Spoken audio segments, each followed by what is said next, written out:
Hey guys, DIY Dad. It's been a while since we talked, but I've got another project going, so I thought I would do a check-in and give you an update on what we've done so far and talk about what our next step's going to be. I can't really see, but in the background there, in my truck here, we've got a load of tongue and groove car siding that I'm going to be installing today, and I'm doing this in a new laundry room that we're building where our entryway closet used to be. Might sound like a bit of a crazy project, but I have a 4-level split as a house. So when you walk in, you've got the kitchen, the dining room, the living room, and you go up a half a flight of stairs for the bedrooms, or you go down a half flight of stairs to the first basement, and then down another half a flight of stairs to the second basement where our laundry room is. And going up and down those 4 flights of stairs to the top level and bottom every time you do laundry is really annoying.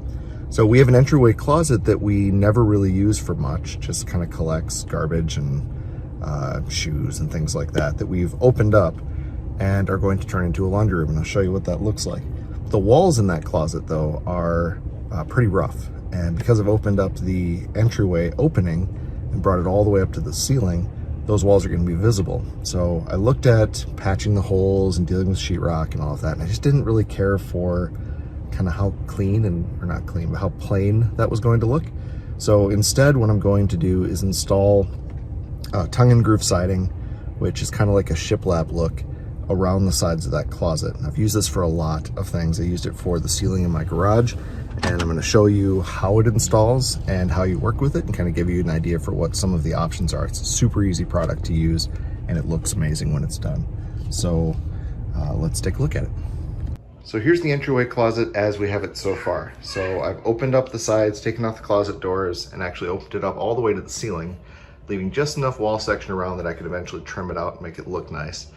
And this is the washer and dryer that we found. They're a set of Bosch units. The really cool thing about these is the dryer doesn't have to be vented.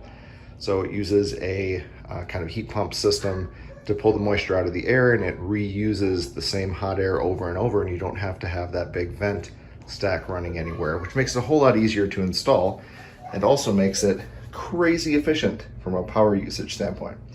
So we've got these in place. This wall section in the back I opened up and insulated just for sound. And then I hate doing sheetrock work, so I just used some scrap plywood that I have and kind of closed that up. I've got the plug for the dryer installed down there. The washer actually plugs into the dryer, so we don't have to run separate power for that. And then I had my neighbor who's plumber come over and help me, and he ran the drain and the 2 feeds for it. So this works. We've been using it for the last 2 weeks. Absolutely love it. But now what I'm looking to do is finish this closet out. So what I'm going to do is build a cabinet that's going to go around the washer and dryer so we can kind of disguise these, make them look a little bit nicer. I'm going to put a large butcher block style countertop across the top. And then this back wall is the really rough wall I was telling you about, where I'm going to be installing the tongue and groove car siding. So kind of a shiplap look. So what you'll end up with is a white cabinet down here, a stained raw wood countertop across the top of it, and then white painted shiplap style tongue and groove siding around the back. So this is the product I'm going to be using. This is Carsiding. It's actually bought from Menards, but it's a tongue and groove product. And then it has kind of a groove cut into the side of it already. And you can choose which way you install this. You can either install it this way so you get nice narrow grooves, or you can flip it around and you'll get essentially twice as wide of a presentation. This is referred to as tongue and groove because of the edge presentation. On the left, you have a tongue, and on the right, you have a groove. And what happens when you install this is the pieces will actually slot together. It's hard to do one-handed, giving you a nice tight presentation. It's a pretty kind of easy product to install, but when it's set up, you can't really tell where the seams are, and you have a nice kind of easy uniform look all the way across. So if I choose to do it this way, then we'll have the narrower boards. If I do it that way, we'll have twice as wide of a look. Either way, it's the same product, so you can actually alternate if you want. If you wanted like a stripe of narrow and the rest wide, or vice versa. Haven't quite decided how I'm gonna do it. I'll probably have the supervisor, my wife, take a look at that and decide which way she wants it to look.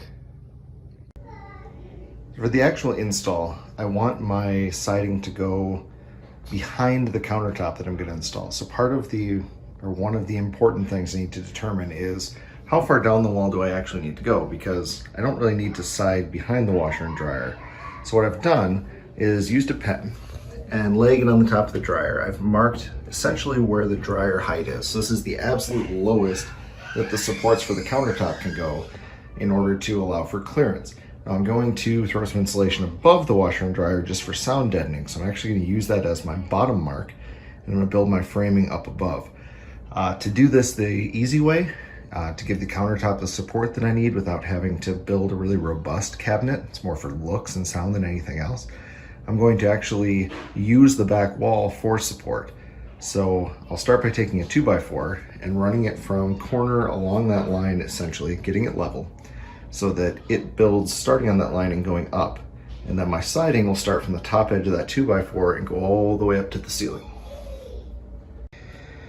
So the 2x4 set that's going to provide the top of my framing. I've got my first board cut and laid on that 2x4. The 2x4 is level, so I know that this piece of siding will be level too. My wall has a slight crown in it, just from age and time. It's not exactly straight, but this is a pretty flexible product, so I can push it back against the wall. My next step I won't be able to show you because I need both hands, but that's to push this flush against the wall, and I'm going to use my brad nailer and just nail this piece in. The next piece then will get cut to the same size and slot on top of it. Yep. So I have 3 pieces up. I'm putting on the 4th, but I wanted to show you a technique I'm using with this. On the bottom board, some of my nails, as you saw, were kind of out in the open. I'll use putty to hide those. But as I'm going up, what I'm doing is putting my nails within this groove right there and right there, so that when this next piece gets pushed down, it's going to cover up those nail holes for the most part. So once this is up and painted, you're not going to see where those nails were, and you'll end up with a nice smooth wall. This is about 6 minutes of work so far, and you'll see I'm already about 3 feet up the wall. A little bit more to go. So out in the garage, and I wanted to show you the other tip I'm using to make this go pretty fast. My miter saw has a stand.